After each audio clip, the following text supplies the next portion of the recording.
नमस्कार, बहुत स्वागत है आप सभी का देवभूमि समाचार में। मैं हूं आपके साथ आकांक्षा श्रीवास्तव। बुलेटिन की शुरुआत करते हैं। खबर कोटद्वार से है, जहां गढ़वाल क्षेत्र के यात्रियों के लिए परिवहन सुविधाओं को मजबूत करने की दिशा में एक महत्वपूर्ण पहल की गई है। विधानसभा अध्यक्ष ऋतु खंडूरी भूषण 2 नई रोडवेज बस सेवाओं का शुभारंभ किया। इसमें एक बस कोटद्वार से सीधे एम्स ऋषिकेश तक संचालित होगी, जबकि दूसरी बस गोपेश्वर रूट पर यात्रियों को सुविधा प्रदान करेगी। इस अवसर पर ऋतु खंडूरी ने कहा कि दोनों बसों का संचालन सुबह के समय किया जाएगा, जिससे मरीजों, विद्यार्थियों और अन्य यात्रियों को समय पर अपने गंतव्य तक पहुंचने में मदद मिलेगी। वह आपको बता दें कि उन्होंने बताया कि लंबे समय से इन रूटों पर बेहतर परिवहन सुविधा की मांग की जा रही थी, जिसे अब पूरा किया गया है। विधानसभा अध्यक्ष ने यह भी कहा कि कोटद्वार में नया रोडवेज बस डिपो जल्द बनकर तैयार होगा। इसके शुरू होने से यात्रियों को आधुनिक और बेहतर सुविधाएं उपलब्ध हो सकेंगी। जैसे देखा होगा, हमारी रोडवेज की 2 बसें समर्पित हुई हैं जनता को। एक लंबी रूट की बस है जो यहाँ से चलते हुए सतपुली, पौड़ी, श्रीनगर, रुद्रप्रयाग, कर्णप्रयाग होते हुए गोपेश्वर जाएगी। एक लंबी रूट की बस है। बहुत अच्छी बात है, क्योंकि जब हमारे जो लोग हैं, जो जनता है, उनको फायदा होगा। पौड़ी जैसे हम जानते हैं, बहुत से लोग ट्रैवल करते हैं। हमारे रिश्तेदारी कोटद्वार की पूरे गढ़वाल में और गढ़वाल की कोटद्वार में है। तो जब ये एक सुविधाजनक बस हो जाएगी जो सुबह चलेगी और लोगों को उससे फायदा होगा, सुविधा मिलेगी। बहुत आभार मैं व्यक्त करना चाहूंगी अपने मुख्यमंत्री जी का कि उन्होंने हमारे गढ़वाल के इलाके के लिए एक नई बस दी है, जो कि बहुत ज्यादा सुविधाजनक हमारे लोगों के लिए होगी। जहाँ तक एम्स की जो बस है, ये बहुत ही सुंदर सोच है जो हम लोगों ने प्रयास किया है माननीय मुख्यमंत्री जी के माध्यम से कि हम जनता को समर्पित करें। आप जैसे जानते हैं, केवल कोटद्वार में ही नहीं, अगल बगल के लैंसडाउन, दुगड्डा, हमारे यमकेश्वर के इलाके, चौबटा खेल के इलाके, बहुत सारे पेशेंट्स और तीमारदार लगातार एम्स की ओर जाते हैं। और अगर एक सस्ता माध्यम हो जाए अस्पतालों तक पहुंचने का, तो ये बहुत बढ़िया और बड़ी सुविधा हम जनता को देने जा रहे हैं। और ये भी कहना चाहूंगी, अगर ये यहाँ से पेशेंट्स की तादाद बढ़ेगी, तो ये जो अभी एक बार दिन में जाएगी इस बस को, जैसे अफसरान ने मुझे यहाँ बताया है, ये 2 बार भी फिर हम इसको भेजने लगेंगे। अब खबर देहरादून से। एसआईआर प्रक्रिया को बीजेपी ने लोकतंत्र के लिए बेहद महत्वपूर्ण बताया है। बीजेपी प्रदेश महामंत्री दीप्ति रावत भारद्वाज ने कहा कि यह प्रक्रिया किसी एक दल के लिए नहीं, बल्कि सभी नागरिकों और राजनीतिक दलों के लिए बेहद जरूरी है। उन्होंने कहा कि कई बार एक व्यक्ति के नाम अलग अलग स्थानों पर वोट दर्ज होते हैं। ऐसे में हर नागरिक को यह सुनिश्चित करना चाहिए कि उनका केवल एक ही वोट वैध रूप से दर्ज हो। इसके लिए आधार कार्ड और अन्य आवश्यक दस्तावेजों के साथ मतदाता सूची में सही स्थान पर नाम दर्ज कराना जरूरी है।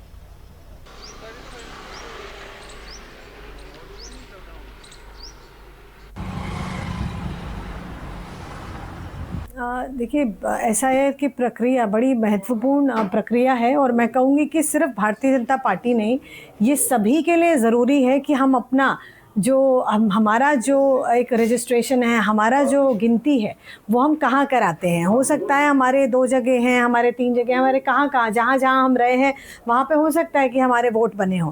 लेकिन आज हमें ये आवश्यकता है, हमें ये बताने की कि आखिरकार हम कहाँ अपना वोट चाहते हैं। तो जहाँ हम चाहते हैं वहाँ हमारा वोट होना, हमारा आधार कार्ड, हमारी बाकी चीज़ें भी, उसके लिए जो हमें डॉक्यूमेंट्स देने हैं वो देकर अपना एक वोट बनवाने का काम हर एक नागरिक का कर्तव्य बनता है। और उसके लिए भारतीय जनता पार्टी भी पूरा इस तरीके से एक अभियान चला रही है। पूरा बूथ स्तर का अभियान है, जिसमें जाकर हर एक बीएलओ जो अधिकारी हैं वो तो हैं ही, लेकिन साथ में हमारा जो बीएलए है, जो पार्टी का बीएलए है, जो बूथ के अध्यक्ष हैं, वो मिलकर ये ज़रूर देख रहे हैं वोटर लिस्ट को देखकर कि किन लोगों के वोट नए बन सकते हैं और कौन ऐसे लोग हैं, उनको भी आइडेंटिफाई करना जिनके डाउट हो सकता है कि इनके कहीं और भी वोट हैं, तो उसको भी वो बात की प्रक्रिया है। लेकिन अभी वोट बनवाने की प्रक्रिया है, उस पर सब लोग का। बढ़ते अगली खबर की ओर। देहरादून में 2027 की शुरुआत में प्रस्तावित उत्तराखंड विधानसभा चुनाव को लेकर अटकलों का दौर तेज हो गया है। कुंभ और जनगणना जैसे बड़े आयोजन के चलते चुनाव समय से पहले कराए जाने की चर्चाएं राजनीतिक गलियारों में जोर पकड़ रही हैं। इस मुद्दे पर राज्य मंत्री ज्योति प्रसाद गैरोला ने कहा कि चुनाव कब और कैसे होंगे, इसका निर्णय पूरी तरह से भारतीय निर्वाचन आयोग के अधिकार क्षेत्र में आता है। उन्होंने कहा कि निर्वाचन आयोग एक स्वतंत्र संस्था है जो आवश्यक प्रशासनिक और तकनीकी पहलुओं के साथ केंद्र सरकार के परामर्श के बाद फैसला लेता है। वहीं आपको बता दें कि गैरोला ने बताया कि फरवरी में जनगणना का दूसरा चरण शुरू होना है और अर्ध कुंभ का आयोजन भी प्रस्तावित है। ऐसे में चुनाव तय समय पर होंगे या पहले कराए जाएंगे, इस पर अभी कुछ भी स्पष्ट नहीं कहा जा सकता। उन्होंने कहा कि दोनों संभावनाएं मौजूद हैं और अंतिम निर्णय निर्वाचन आयोग ही करेगा।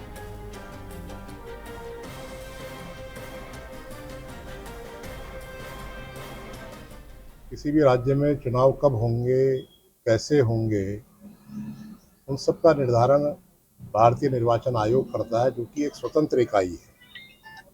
और निर्वाचन आयोग केंद्रीय सरकार के परामर्श के बाद, क्योंकि उसमें बहुत बड़ी संख्या में फोर्स का डिप्लॉयमेंट होता है, बहुत बड़ी संख्या में मैन पावर उसमें लगता है, तो ये बात सही है कि कुंभ भी है और जनगणना का दूसरा फेज फरवरी माह में शुरू हो रहा है।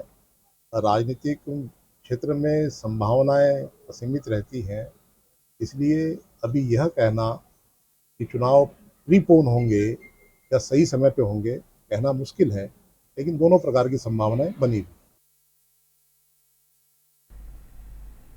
बढ़ते अगली खबर की ओर। उत्तराखंड में आगामी विधानसभा चुनाव की तैयारियों के बीच राजनीतिक बयानबाजी तेज हो गई है। कांग्रेस ने चुनावी निष्पक्षता को लेकर बीजेपी पर बड़ा हमला बोला है। कांग्रेस प्रवक्ता गरिमा दसौनी ने आरोप लगाया कि पुराने मुद्दे खत्म होने के बाद बीजेपी अब साम दाम दंड भेद की राजनीति पर उतर आई है। उन्होंने पश्चिम बंगाल में मतदाता सूची से नाम गायब होने, परिसीमन को लेकर उठे विवाद और हजारों ईवीएम जलने की घटनाओं को संदिग्ध बताते हुए सवाल खड़े किए हैं। वहीं आपको बताते कि गरिमा मेहरा ने कहा कि लोकतंत्र में सभी दलों को बराबरी का अवसर मिलना चाहिए और चुनाव प्रक्रिया पूरी तरह से निष्पक्ष व पारदर्शी होनी चाहिए।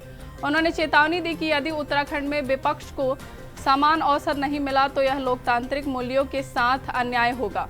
चुनाव नजदीक आते ही राज्य में सियासी आरोप प्रत्यारोप का दौर और तेज होने के संकेत मिल रहे हैं। नहीं तो देखिए, भाजपा जिन मुद्दों पर चुनाव लड़ा करती थी 1980 से लेकर अभी तक, वो एक एक करके सारे मुद्दे उससे छिन गए। अब उन मुद्दों पर दोबारा वो अपनी राजनीतिक रोटियां नहीं सेक सकती, इसलिए साम दाम दंड भेद का वो इस्तेमाल कर रही है। SIR उसी का एक हिस्सा है। 92-93 लाख वोटर्स जो हैं मतदाता सूची से गायब कर दिए गए पश्चिम बंगाल में, जिसका फायदा साफ तौर पर भाजपा को होता हुआ दिखाई पड़ा। परिसीमन जो विधेयक था वो लाया गया संसद के अंदर एन बीच चुनाव के बीच में, 5 राज्यों में चुनाव चल रहे थे। वो तो विपक्ष की एकजुटता है कि वो विधेयक पारित नहीं हो पाया, नहीं तो भाजपा प्रांत दर प्रांत अपनी जीत सुनिश्चित करने के लिए उस विधेयक को लाई थी और आड़ ली थी उसने नारी शक्ति वंदन अधिनियम की। देखिए, भाजपा जिन मुद्दों पर चुनाव लड़ा करती थी 1980 से लेकर अभी तक, वो एक एक करके सारे मुद्दे। बढ़ते अगली खबर की ओर। उत्तराखंड में डेमोग्राफी चेंज को लेकर सियासत तेज हो गई है। कांग्रेस की प्रदेश प्रवक्ता गरिमा दसौनी ने मुख्यमंत्री पुष्कर सिंह धामी के बयानों पर सवाल उठाते हुए कहा कि मुख्यमंत्री खुद लगातार डेमोग्राफी चेंज की बात करते हैं, जबकि प्रदेश में पिछले 9 वर्षों से बीजेपी की सरकार है। उन्होंने कहा कि विकास नगर और पुरोला जैसी घटनाएं सभी ने देखी है, ऐसे में इसकी जिम्मेदारी सरकार को लेना चाहिए। गरिमा दसौनी ने कहा कि देहरादून जिले की 10 विधानसभा सीटों में से केवल चक्राता सीट कांग्रेस के पास है, जबकि बाकी सभी सीटों पर भाजपा का कब्जा है। उन्होंने आरोप लगाया कि जिन क्षेत्रों में इस तरह के हालात बने हैं वहां की जिम्मेदारी बीजेपी सरकार की है। वहीं आपको बता दें कि कांग्रेस प्रवक्ता ने कहा कि यदि प्रदेश में डेमोग्राफी चेंज हुआ है तो इसका जवाब बीजेपी को देना चाहिए, क्योंकि सत्ता और प्रशासन दोनों उनके हाथ में है।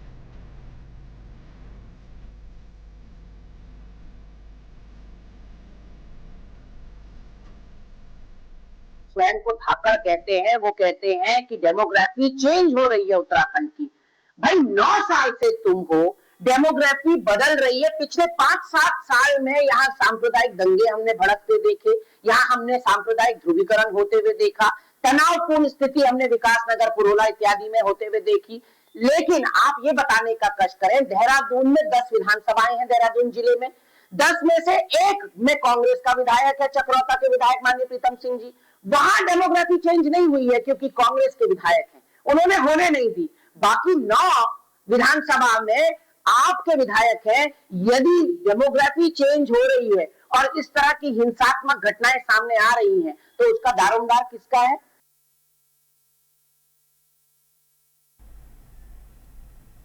बढ़ते अगली खबर की ओर। पौड़ी जनपद के सिद्धपीठ श्री नागराज मंदिर परिसर में श्रीमद् महापुराण कथा ज्ञान यज्ञ का भव्य आयोजन किया जा रहा है। इसका उद्देश्य प्रवासी लोगों को अपनी संस्कृति और धार्मिक जड़ों से जोड़ना तथा नई पीढ़ी को भारतीय परंपराओं और आध्यात्मिकता मूल्यों से अवगत कराना है।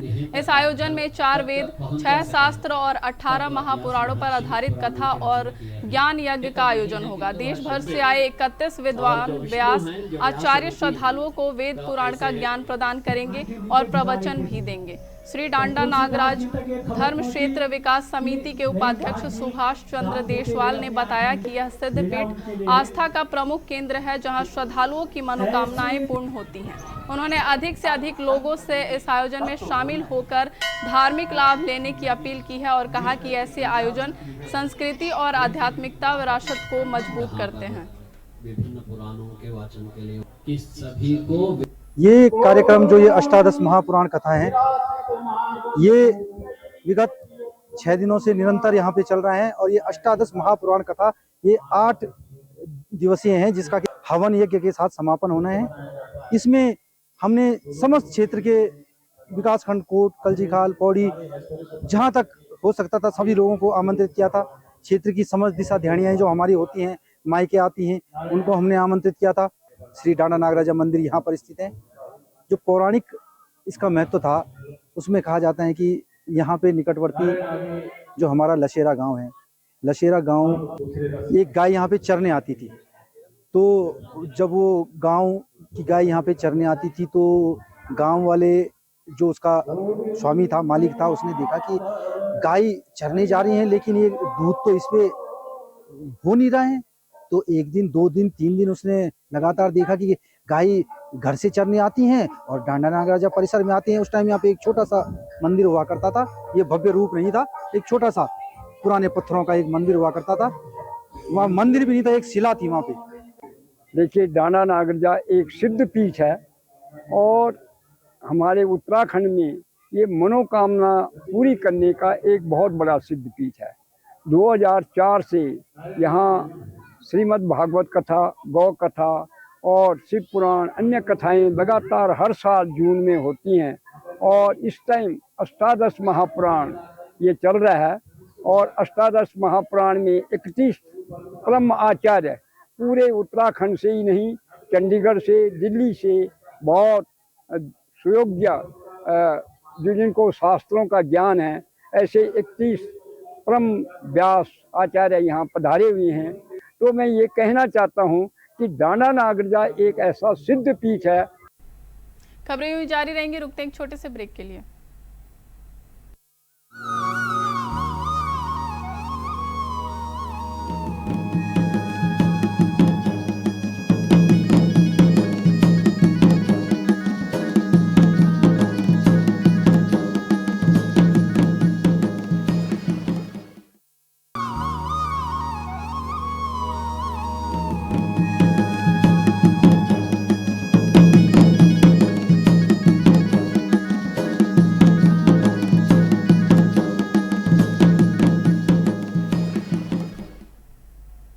ब्रेक के बाद फिर से स्वागत है आप सभी का। बढ़ते हैं खबरों की ओर। रुड़की के भगवानपुर कस्बे में वाहनों के बढ़ते दबाव से एक बार फिर लंबा जाम लग गया है, जिसने लोगों को भारी परेशानी हुई। पुलिस द्वारा ट्रकों को टोल प्लाजा पर रोकने के बावजूद यातायात सुचारू नहीं हो सका। इसी दौरान विधायक फुरकान अहमद मौके पर पहुंचे और रास्ता बंद देखकर नाराज हो गए। वहीं आपको बता दें कि टोल प्लाजा के पास जेसीबी से एक वैकल्पिक मार्ग को पत्थर डालकर बंद किया गया था। विधायक ने तुरंत हस्तक्षेप करते हुए रास्ते से पत्थर हटवाकर मार्ग खुलवाया, जिससे वाहनों की आवाजाही शुरू हो सकी। उन्होंने कहा कि जनता पहले से ही जाम से परेशान है, ऐसे में रास्ता बंद करना गलत है। वहीं टोल प्रबंधन ने आरोपों से इनकार करते हुए कहा कि यह कार्रवाई पुलिस के निर्देशों पर की गई थी और उनकी कोई भूमिका नहीं है। जो रास्ता बंद किया हुआ है ये टोल द्वारा बंद किया गया नहीं है। ये पुलिस प्रशासन ने जो जाम लगा हुआ है उस वजह से उन्होंने बंद किया हुआ है, इससे टोल का कुछ नहीं है। हम क्यों बंद करेंगे सर वो रास्ता? मिर्जापुर की तरफ से आ रहा था अपने क्षेत्र से, तो देखा था रास्ते में बंद करे, तो क्या मतलब जिसे जहाँ देख रहे टोल प्लाजा वाले वही रास्ता बंद कर रहे हैं। इनके बाप का रास्ता हो गया माने, या हम लोगों को परेशानी कर रहे हैं अपने पैसे माने कमाने के लिए। तो इसलिए इन्हें अभी इन्हें आदेश करें इन्हें हटवाना, और अगर न हटवाया तो इनके इस पर ताला लगवाया जाएगा। रुड़की से जल निकासी और सड़क निर्माण की मांग को लेकर चल रहा आंदोलन 8वें दिन उग्र हो गया। प्रदर्शनकारियों ने सांसद के कथित गुमशुदगी पोस्टर चस्पा कर विरोध जताया। वहीं धरना स्थल पर पहुंचे पूर्व विधायक और दर्जा प्राप्त राज्य मंत्री देशराज कर्णवाल को करीब 1.5 घंटे तक रोका गया और लोगों से तीखा आक्रोश व्यक्त किया। पानीवाला रोड स्थित शिवपुरम और आसपास की कॉलोनियों के लोग लगातार धरने पर बैठे हैं। उनका कहना है कि बरसात में जल भराव से भारी परेशानी होती है। प्रदर्शनकारियों ने चेतावनी दी कि काम शुरू न होने पर जनप्रतिनिधियों की प्रतीकात्मक शव यात्रा निकाली जाएगी। वहीं आपको बता दें कि राज्य मंत्री ने मंगलवार से कार्य शुरू कराने का आश्वासन दिया, लेकिन आंदोलनकारियों ने स्पष्ट रूप से कहा कि काम शुरू होने तक धरना जारी रहेगा।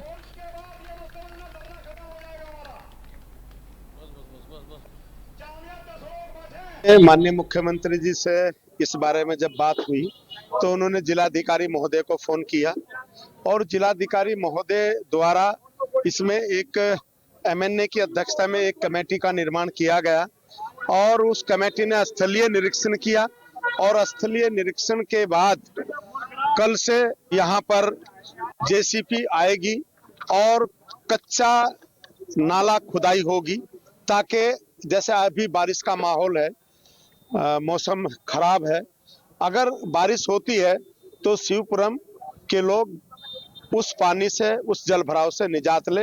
देखिए, विरोध देवी आपदा में अगर कोई पानी निकालने की बात आती है, अगर मेरा घर उसमें आ रहा है, मेरा घर, मैं अपने घर की बात कर रहा हूँ।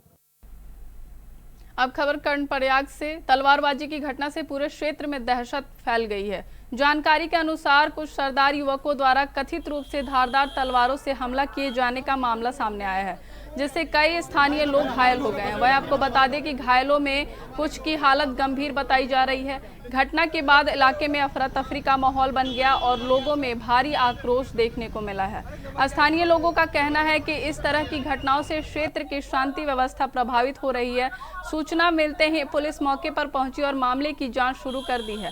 पुलिस का कहना है कि सभी पहलुओं की जांच की जा रही है और दोषियों के खिलाफ सख्त कार्रवाई की जाएगी।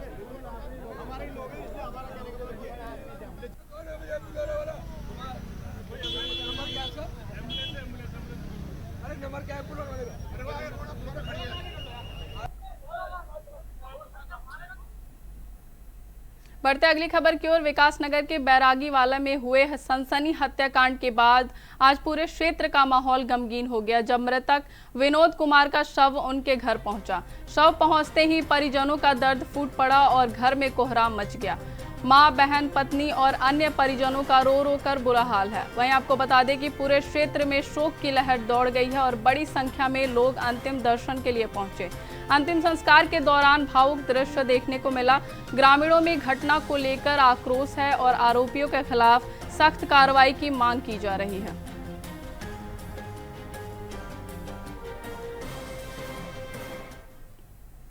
बढ़ते अगली खबर की ओर। रुड़की के भंगेड़ी महावतपुर गांव की एक बुजुर्ग महिला ने जमीन विवाद को लेकर पुलिस से न्याय की गुहार लगाई है।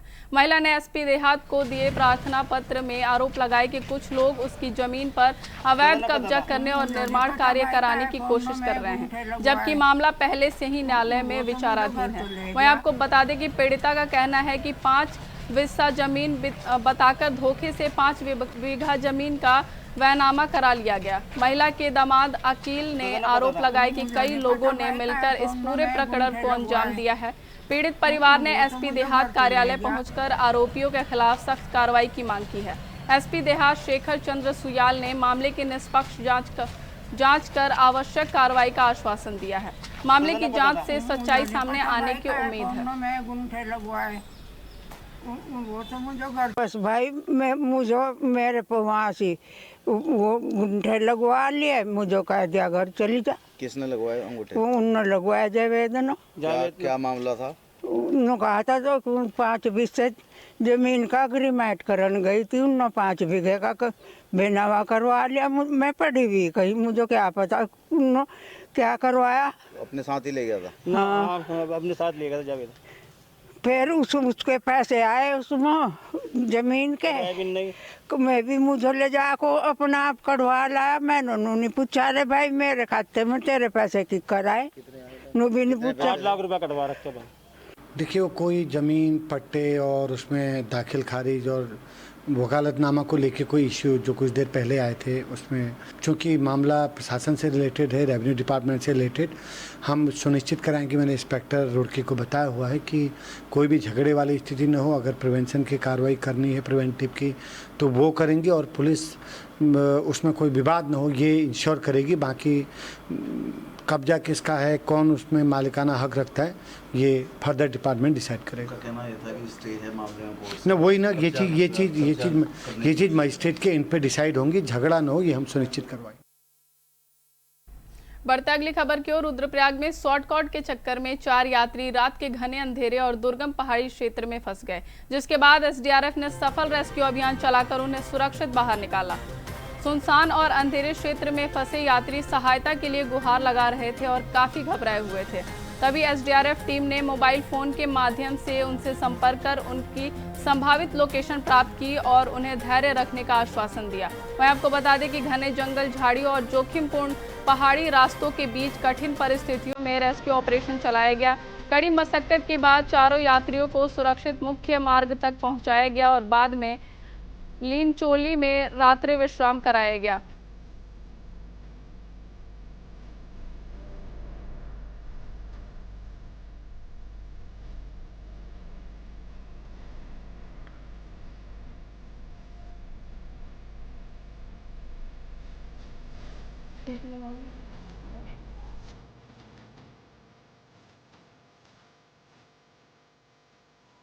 के चक्कर में 4 यात्री जो है रात के घने अंधेरे में दुर्गम पहाड़ी क्षेत्र में फंस गए, जिसके बाद एसडीआरएफ ने रेस्क्यू अभियान चलाया और उन्हें सुरक्षित जो है बाहर निकाला। सुनसान और अंधेरे क्षेत्र में फंसे यात्री जो है सहायता के लिए गुहार लगा रहे थे, जिसको एसडीआरएफ की टीम ने सुरक्षित बाहर निकाला।